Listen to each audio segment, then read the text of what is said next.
Damai sejahtera Allah yang melampaui segala akal, itulah yang memelihara hati dan pikiran saudara-saudara dalam Kristus Yesus Tuhan kita. Amin. Shalom.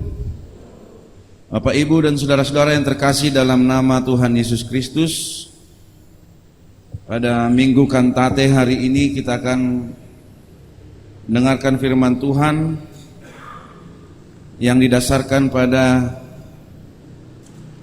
Kisah Para Rasul pasal 11 ayat 1 sampai 18. Bapak, Ibu, saudara-saudara, marilah kita mendengarkan pembacaan firman Tuhan dengan seksama. Beginilah firman Tuhan. Petrus mempertanggungjawabkan baptisan Kornelius di Yerusalem. Rasul-rasul dan saudara-saudara di Yudea mendengar bahwa bangsa-bangsa lain juga menerima firman Allah. Ketika Petrus tiba di Yerusalem, orang-orang dari golongan yang bersunat berselisih pendapat dengan dia. Kata mereka, "Engkau telah masuk ke rumah orang-orang yang tidak bersunat dan makan bersama mereka." Namun Petrus menjelaskan segala sesuatu satu persatu. Katanya, "Aku sedang berdoa di kota Yope. Dalam keadaan diliputi kuasa ilahi, aku melihat suatu penglihatan, sesuatu seperti kain lebar yang bergantung pada keempat sudutnya diturunkan dari langit sampai di depanku. Aku menatapnya, dan di dalamnya aku melihat segala jenis binatang berkaki empat, dan binatang liar, dan binatang melata, dan burung-burung.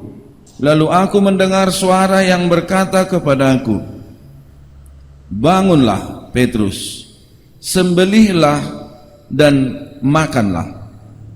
Namun aku berkata, 'Tidak, Tuhan, sebab belum pernah sesuatu yang haram dan najis masuk ke dalam mulutku.'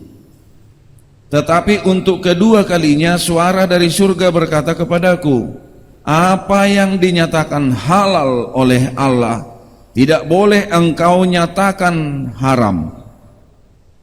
Hal itu terjadi sampai 3 kali, lalu semuanya ditarik kembali ke langit. Seketika itu juga 3 orang berdiri di depan rumah tempat kami menumpang. Mereka diutus dari Kaisarea kepadaku. Lalu kata Roh kepadaku, 'Pergilah bersama mereka tanpa membeda-bedakan.' 6 saudara ini pun menyertai aku. Kami masuk ke dalam rumah orang itu, dan ia menceritakan kepada kami bagaimana ia melihat seorang malaikat berdiri di dalam rumahnya dan berkata kepadanya, 'Suruhlah orang ke Yope untuk memanggil Simon yang disebut Petrus.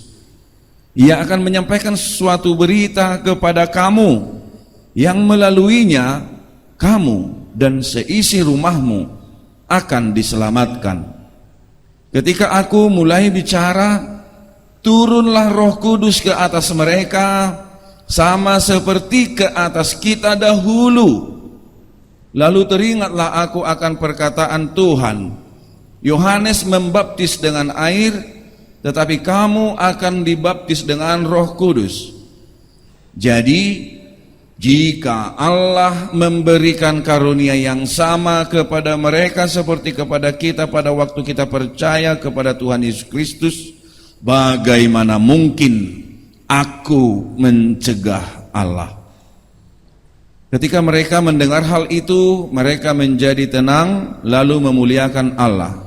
Katanya, "Jadi kepada bangsa-bangsa lain juga Allah mengaruniakan pertobatan yang memimpin kepada hidup." Demikian firman Tuhan. Saudara-saudara yang terkasih dalam nama Tuhan Yesus Kristus, topik minggu kita diambil dari ayat 18 nats ini tadi. Allah mengaruniakan pertobatan. Memang Bapak Ibu, pertobatan adalah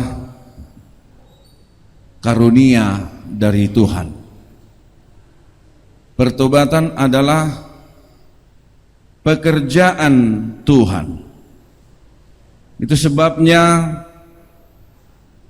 tidak akan terjadi pertobatan kalau yang bekerja dalam diri kita adalah rencana-rencana kita sendiri. Jadi hanya oleh karunia Tuhan saja maka pertobatan terjadi, karena Tuhan mampu mengubah hati manusia. Tuhan mampu mengubah hati manusia.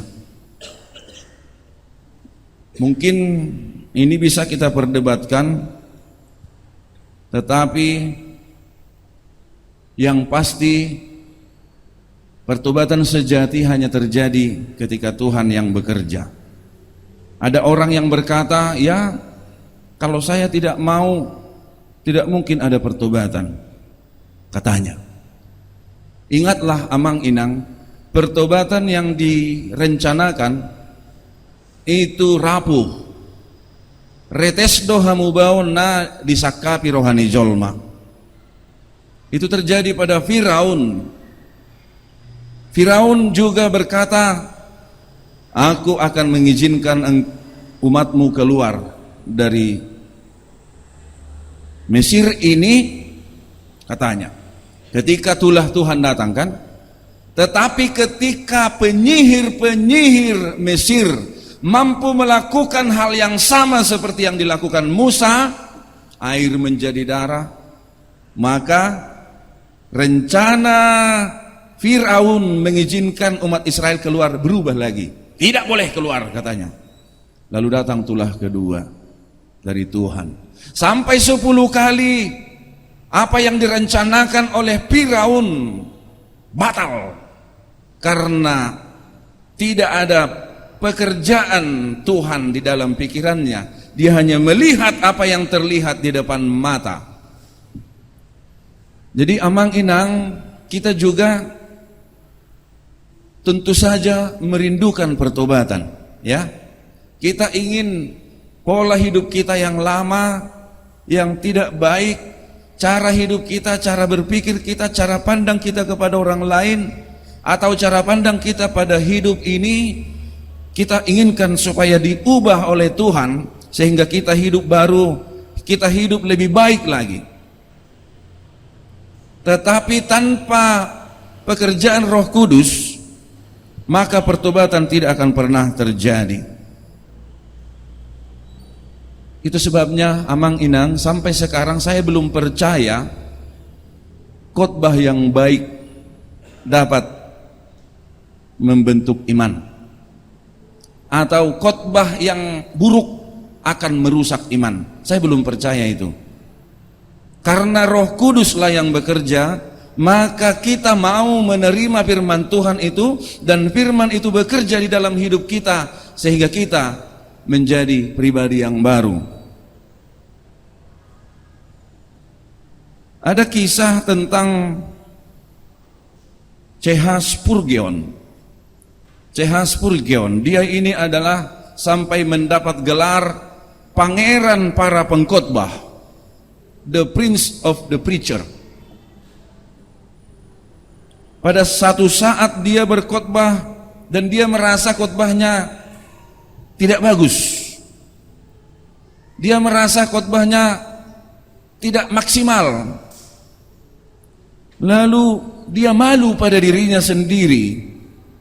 Ketika dia kembali ke rumahnya, Amang Inang, dia berdoa, Tuhan, ampunilah hambamu ini, dan berkatilah khotbah yang tidak sempurna itu. Dia berdoa seperti itu. Saudara-saudara, pada minggu depannya ada 41 orang yang menjadi percaya kepada Yesus karena khotbahnya kemarin itu. Mereka mendengar khotbah yang tidak sempurna itu, menjadi sadar karena dituntun oleh Roh Kudus, lalu ada pertobatan di dalam hatinya. Dia senang dan bersyukur kepada Tuhan. Lalu pada minggu-minggu berikutnya dia mempersiapkan khotbahnya dengan baik. Dia menyampaikan khotbahnya dengan sungguh-sungguh. Tapi satu orang pun tidak ada berkata apa-apa. Bapak Ibu, apa yang mau kita katakan dari situ? Ternyata Roh Kuduslah yang bekerja. Petrus juga tadi baru mulai berkata-kata. Belum dia berkata-kata, baru mulai berkata-kata, tapi Roh Kudus turun ke atas Kornelius dan seisi rumahnya. Oleh sebab itu, Amang Inang, saya mau ajak kita semua supaya ketika kita mau mendengarkan firman Tuhan, kita memberikan hati yang sungguh-sungguh, kita memberikan telinga yang benar-benar mau mendengar. Kita membelakangkan segala urusan-urusan pribadi kita, WA, Facebook, apapun itu, belakangkan itu, dan minta Roh Kudus menuntun hatimu, supaya hatimu benar-benar dibentuk oleh Roh Kudus, sehingga pertobatan terjadi di dalam dirimu. Saya sama sekali tidak punya kuasa, walaupun saya adalah pimpinan di gereja ini dan menyampaikan khotbah kepada saudara-saudara, saya sama sekali tidak punya kuasa untuk mengubahkan setiap hati saudara-saudara. Roh Kuduslah yang bekerja, Tuhanlah yang mengerjakan pertobatan itu. Itu sebabnya dalam Mazmur 127 ayat 1, Salomo berkata begini, jikalau bukan Tuhan yang membangun rumah, sia-sialah usaha orang yang membangunnya. Apa artinya? Apakah orang yang pintar membangun rumah tidak akan bisa membangun rumah? Bukan itu maksudnya. Orang yang jago membangun pasti bisalah membangun rumah yang hebat, bagus. Tetapi kalau di dalamnya tidak ada damai, di dalamnya tidak ada kasih, rumah itu menjadi rumah yang sia-sia. Itu maksudnya. Kalau di dalamnya tidak ada pekerjaan Tuhan yang membentuk persekutuan yang penuh cinta kasih antara suami dan istri, orang tua kepada anak, abang kepada adik, adik kepada kakaknya, maka rumah itu akan menjadi rumah yang hampa. Itu maksud Salomo. Molo sojahoba na marhal hutai, marisuangma hadudungoni parhal, katanya. Saudara-saudara yang terkasih, ini yang menjadi catatan pertama dalam ibadah kita ini. Kita tentu rindu sebuah perubahan, sebab sejatinya di dunia ini yang terjadi adalah perubahan, transformasi. Itu sebabnya HKBP menggalangkan tahun 2025 sebagai tahun transformasi, supaya terjadi perubahan dalam segala hal.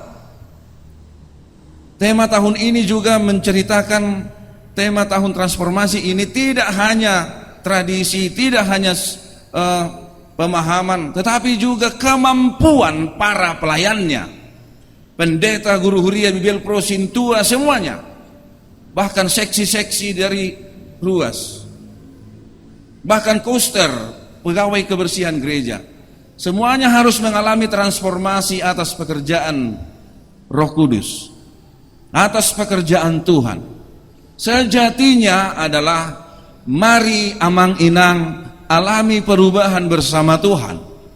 Jikalau hidup kita begini-begini saja, kita nyaman dengan cara kita bersekutu dengan orang lain, kita tidak mau berubah, maka kita tidak akan pernah bisa memiliki hidup yang dilimpahi oleh sukacita surgawi. Maka khotbah ini, maka firman Tuhan hari ini, topik minggu kita, Allah mengaruniakan pertobatan, ini menjadi kerinduan kita bersama. Kami juga berharap kita mengalami pertobatan, sebab tidak ada orang yang tidak membutuhkan pertobatan. Mintalah kebijaksanaan dan karunia dari Tuhan, supaya kita dapat mengalami pertobatan itu sendiri. Bapak Ibu saudara-saudara, pertobatan yang seperti apa yang mau kita alami? Melalui nas firman Tuhan ini, dari saudara-saudara seiman, kita perlu belajar satu hal. Mereka belum mendengar kabar tentang baptisan Petrus kepada Kornelius. Mereka belum mendengar penjelasan selengkapnya tentang bagaimana Petrus membaptis Kornelius dan seisi rumahnya.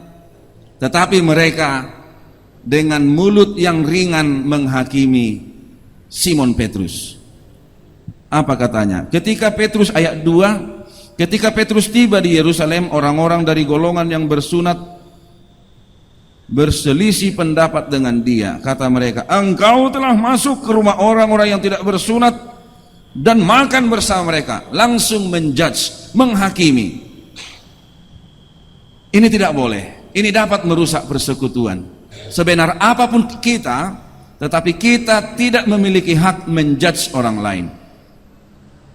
Maka perlu ada pendekatan persuasif, pendekatan yang penuh kasih.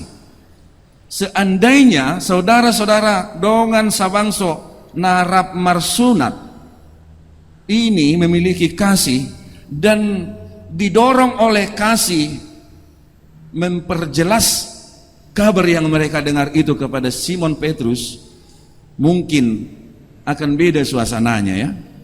Pasti akan beda suasananya. Judge dengan mempertanyakan, memperjelas. Ternyata engkau masuk ke rumah orang yang tidak bersunat. Itu merupakan sebuah larangan bagi orang Israel pada saat itu. Apalagi kepada orang-orang yang baru saja Kristen. Ya. Amang inang, marilah kita memiliki hati yang dilimpahi oleh kasih Kristus. Sehingga bagaimanapun pintarnya kita mampu berbicara dan menganggap berharga orang-orang yang bodoh. Sehingga betapa kuatnya pun kita mampu bersekutu dan bekerja sama dengan orang-orang yang lemah.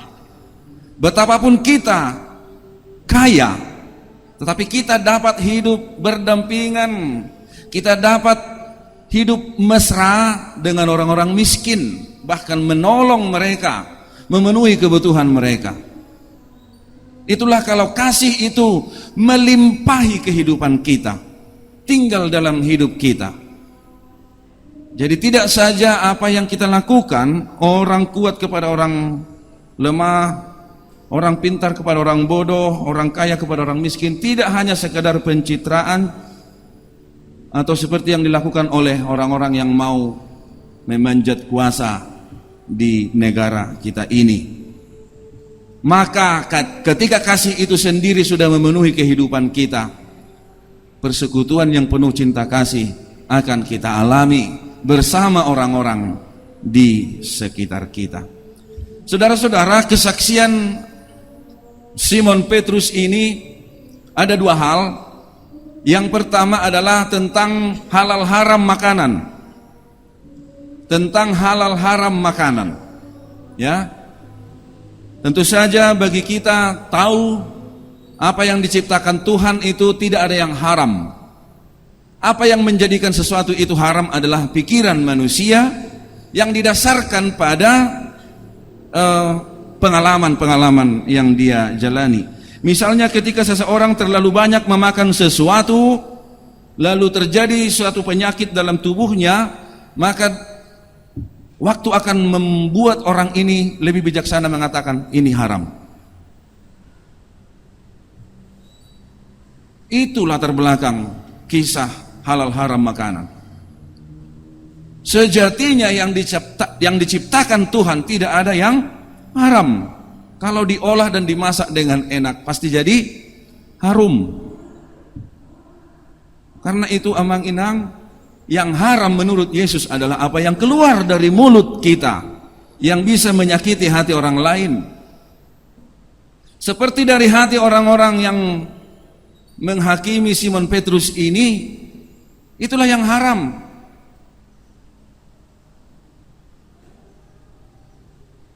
Tetapi yang masuk itu akan masuk ke dalam perut dan dibuang ke jamban. Itu kata Yesus. Jadi amanginang, makanlah segala sesuatu. Kalau kau tahan, kan ada orang yang nggak tahan, tetapi jangan berlebihan. Saluhu do napakkehu gabe seiga. Molo pakkehu pagodaku pabutoku ninna kan tong do gabe seiga. Tetapi satu pun dari antara makanan yang diciptakan oleh Tuhan tidak ada yang haram. Semuanya halal. Saudara-saudara, itu yang pertama yang dijelaskan oleh penglihatan dari Simon Petrus. Yang kedua adalah tentang kesaksian bagaimana Roh Kudus hadir bagi Kornelius dan seisi rumahnya. Ada di dalam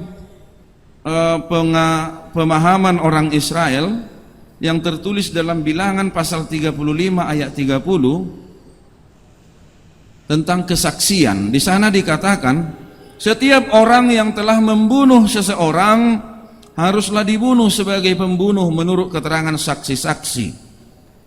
Tetapi kalau hanya satu orang saksi saja tidak cukup untuk memberi keterangan terhadap seseorang dalam perkara hukuman mati. Perkara saksi sangat diutamakan oleh hukum Israel. Kalau ada satu orang saksi, dua atau tiga saksi, maka sebuah perkara akan lebih diterima dan dianggap benar. Tetapi dalam nas firman Tuhan ini ayat 12, Simon Petrus menyatakan tidak hanya satu orang saksi yang menyertai pekerjaannya ke rumah Kornelius, tidak hanya dua orang, tidak hanya tiga orang. Ayat 12 berkata, lalu kata Roh kepadaku, pergilah bersama mereka tanpa membeda-bedakan. Keenam saudara ini pun menyertai aku. Ada 6 yang menjadi saksi. Yang ketujuh adalah Simon Petrus. Angka 7 menjadi angka kesempurnaan bagi orang Israel. Maka apa yang disaksikan, yang dipersaksikan oleh Petrus tidak bisa dibantah lagi atas kesaksian dari 7 orang. Ternyata Tuhan juga mengasihi orang yang tidak bersunat. Maka amanginang, tembok-tembok pemisah itu harus kita hancurkan. Kenapa tembok Berlin dirubuhkan? Karena Tuhan ingin Jerman Barat dan Jerman Timur, ya itu ya, berdamai, bersatu. Kita harus menghancurkan tembok-tembok pemisah. Kita tidak boleh membangun persekutuan yang terpisah dengan orang lain. Kita harus hidup bersama, berdampingan dalam cinta kasih di dalam puji-pujian kita kepada Tuhan, karena Tuhan menginginkannya. Tuhan datang ke dunia, mati di kayu salib untuk mendamaikan Allah yang Maha Kudus dan kita umat manusia yang berdosa. Maka kalau kita menciptakan perbedaan-perbedaan kita, kelompok-kelompok kita, maka kita tidak lebih dari pelawan Tuhan. Kita tidak lebih dari seteru Tuhan kalau kita menginginkan perpecahan. Kesaksian Simon Petrus sebenarnya sungguh sudah sangat cukup untuk membuktikan bahwa Tuhan tidak ingin pemisah-misahan. Tuhan mencintai semua umat. Semua umat adalah ciptaannya. Maka Tuhan ingin bahwa semua umat ini bersatu. Doa Yesus dalam Yohanes pasal 10 itu jelas, supaya mereka semua menjadi satu. Jadi amanginang, ini juga menjadi poin kedua, menjadi pertobatan kita. Kalau kita masih sering membeda-bedakan orang berdasarkan kasta, berdasarkan status, berdasarkan harta, berdasarkan marga, berdasarkan desa, berdasarkan apalagi pembatas-pembatas ukuran-ukuran duniawi ini, maka tinggalkanlah itu. Hiduplah di dalam kebersamaan di dalam Tuhan. Maka kemuliaan dan kemasyhuran nama Tuhan akan juga terpancar dalam kehidupan kita. Sudah bukan hal yang baru lagi kalau kita katakan songon lilii, bersatu kita teguh, bercerai kita kawin lagi, katanya pelesetan itu ya. Bersatu kita teguh, bercerai kita roboh, runtuh.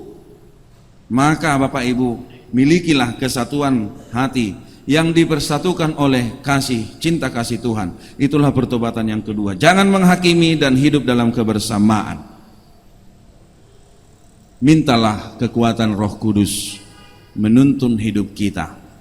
Sebab khotbah yang saya sampaikan ini akan menjadi sampah ketika hati Anda tidak tertuju pada Roh Tuhan. Kiranya Tuhan menguatkan kita semua untuk melakukan firman-Nya. Amin. Kita bersatu dalam doa. Bapa Surgawi, terima kasih atas firman-Mu yang menyapa kami, yang mengingatkan kami bahwa pertobatan akan terjadi atas karunia Tuhan. Itu telah dibuktikan dalam pekerjaan kerasulan Petrus, bahwa semua pekerjaannya diberkati oleh Roh Kudus. Semua pekerjaan para rasul diberkati oleh Roh Tuhan, sehingga gerejamu dapat bertumbuh dan berakar dan tersebar sampai ke ujung-ujung bumi, sampai pada kami. Maka ajar kami Tuhan untuk senantiasa memiliki hati yang mau dipersembahkan kepada Tuhan, sehingga terjadi pertobatan. Biarlah kami semakin taat lagi, semakin rajin lagi mendengarkan firman-Mu dan memberikan hati kami untuk diubahkan oleh Tuhan. Bapa Surgawi, berkatilah kami seluruhnya dalam segala kehidupan kami. Biarlah Tuhan yang menyertai perjalanan hidup kami. Demikian juga Tuhan, kegiatan gerejamu yang akan kami laksanakan, biarlah semuanya terlaksana demi kemuliaan nama-Mu dan mendatangkan kebaikan dalam persekutuan kami. Kami bersyukur atas terselesaikannya renovasi toilet dan perluasan konsistori gerejamu. Berkatilah fasilitas itu Tuhan, sehingga dapat kami pergunakan untuk menunjang kelancaran jalannya proses peribadahan. Berkati orang-orang yang telah bekerja, yang telah memberi hati dan hal-hal lain. Berikan kepada mereka ya Tuhan sukacita atas hadirnya fasilitas ini, sehingga ke depan akan semakin banyak lagi orang-orang yang Tuhan utus untuk mendatangkan kebaikan bagi gerejamu AKBP Petra ini. Saat ini Tuhan akan dilaksanakan Paskah Distrik, merayakan kebangkitan anak-Mu Yesus Kristus. Kiranya acara itu dapat mendatangkan kebaikan dalam kehidupan kami. Kiranya Engkaulah yang senantiasa menyertai setiap hati kami untuk setia bekerja menjadi lahan yang subur, tempat Roh Kudus untuk mengerjakan pekerjaan ilahi, sehingga kami dapat bersukacita. Terima kasih Tuhan, ampunkan kami atas dosa kami, layakkan kami menerima anugerah kasih setia-Mu. Dalam Yesus Kristus kami berdoa. Amin.